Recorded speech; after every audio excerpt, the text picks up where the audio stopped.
enough to visit over the last couple weeks. I went there about 2 weeks ago. And so I'm going to talk about the Holocaust Museum for a second.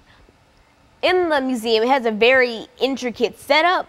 For instance, it has 4 floors, but you don't go, you go 1 floor and you keep going up. You go to the 4th floor and you go down. So you get on this big elevator and they try to squish as many people in as they can to try to capture the essence, or capture a fraction of the essence of how it would be in a train car.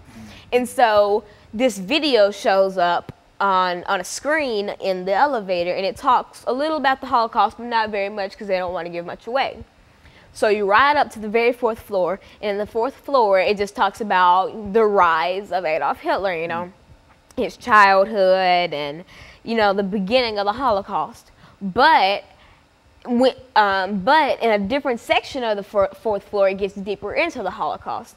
So after you leave the 4th floor, you walk through a staircase, or kind of like a little bridge, where if you look out of a window, you can see the lower floors.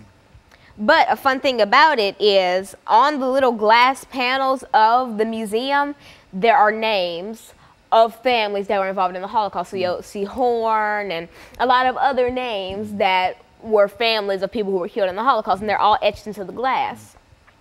So you walk across this bridge, you enter the 3rd floor, which talks more in-depthly about the Holocaust, and they even have a train car, and it's not even a replica, an actual train car that they had to have flown in and dropped into the building, and they had to build the building around it.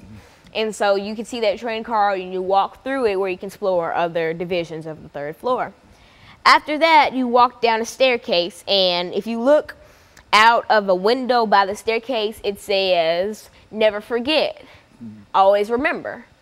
And so you see more of those bold yet simple statements around the Holocaust Museum.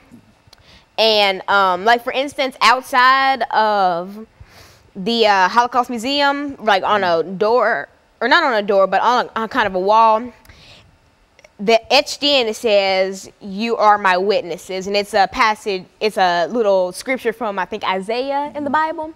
And it says, "You are my witnesses." And so that really means that we bear witness for the people who can no longer tell their stories.